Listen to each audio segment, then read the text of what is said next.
The story begins not with a brush, but with a gesture of mercy on a road paved with suffering. As Jesus of Nazareth stumbled toward his execution at Calvary, the air thick with dust and the shouts of a mob, a woman stepped out from the crowd. Her name was Veronica. Seeing the blood and sweat obscuring the vision of the condemned man, she offered him her linen veil. He wiped his face and handed the cloth back to her. In that moment, according to the legend, a miracle occurred. The fabric was no longer plain. Imprinted upon it was the perfect, true likeness of Christ's face, not painted by human hands, but burned into the fibers by divine will. This relic became known as the Sudarium, the true icon, or Vera Icona, from which the name Veronica is derived. For centuries, this story has represented the ultimate human desire, to see the face of the divine as it truly was. Long before Gabriel von Max took up his palette, the greatest names in art history attempted to recreate this miracle on cloth. In the 15th century, Northern Renaissance masters like Hans Memling painted the veil with a crisp, photographic clarity that emphasized the symmetry of Christ.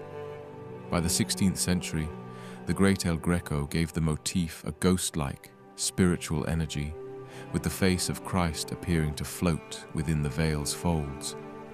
In the 17th century, the Spanish master Francisco de Zurbarán created a version so realistic in its depiction of the fabric's texture that it became a triumph of trompe-l'œil, the art of deceiving the eye.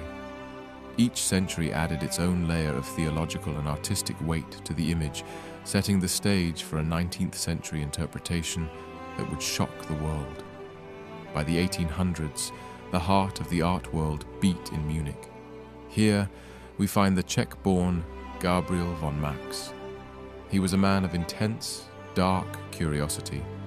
A scientist as much as an artist, von Max lived in a house filled with 500 skulls and a troop of monkeys, obsessed with the physical boundaries of life, death, and the soul. It was in this intellectual hothouse that he met Nikolaos Gysis, the legendary Greek painter who became one of the most respected figures of the Munich school. Their bond was profound.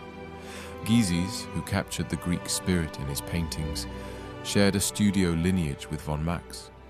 But their relationship took a dark, historical turn when Gysis began sending von Max materials from his homeland, materials that would bridge the gap between sacred art and the brutal reality of the Greek mountains.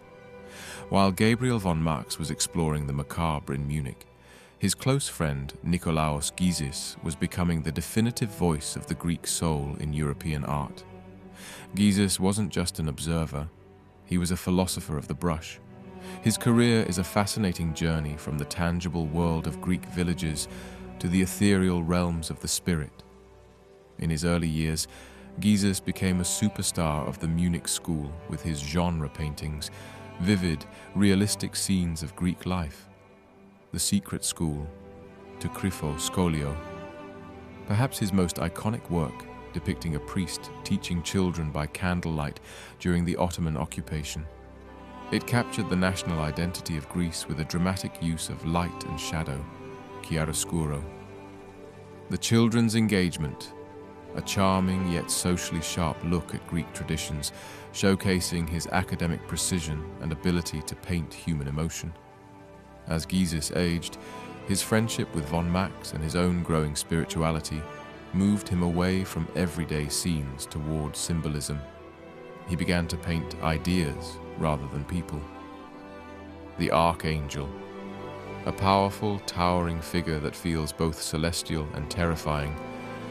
Behold the Bridegroom, Idou o Nymphios, one of his most significant religious works. Like von Max's Veil, this painting deals with the suffering and divinity of Christ. It isn't just a portrait, it is a meditation on light. The Triumph of Religion, a massive, complex composition that shows his shift toward the monumental. Gysis and von Max shared a specific obsession, the human face as a mirror of the soul. While Gysis painted the ideal religious figure, he was grounded in the real. This is why he was the one to send the photographs of the executed thieves to von Max.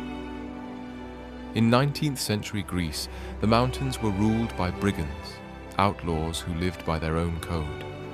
The most famous among them was Christos Davalis.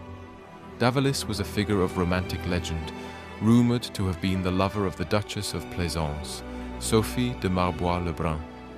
She was a wealthy, eccentric French-American aristocrat who had settled in Greece, and the myth of their secret meetings in the caves of Mount Pentéli fascinated the public.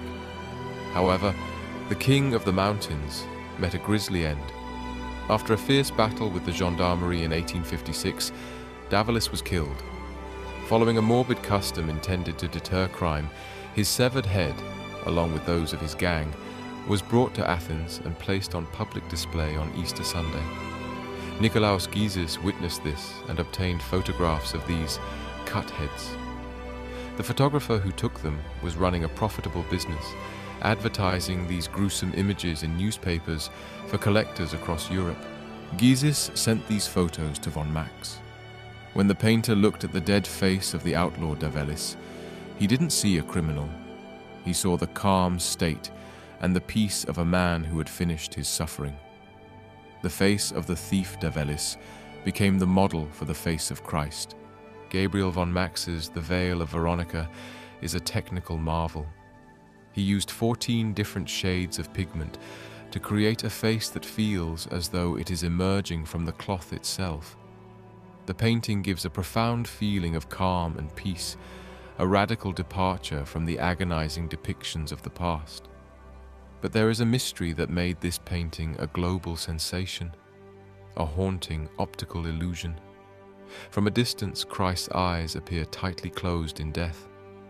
But as the viewer stares or moves relative to the canvas, the eyes seem to flicker open, as if he is waking from a trance to look directly at you. For viewers, its fame was so enduring that when it appeared at a Christie's auction, it was hailed as one of the most enigmatic religious works ever created.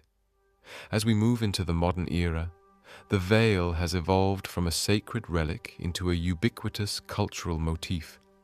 We see its DNA in the most unexpected places. In Forrest Gump, the accidental creation of the smiley face on a muddy t-shirt is a secular comedic take on the Veronica myth.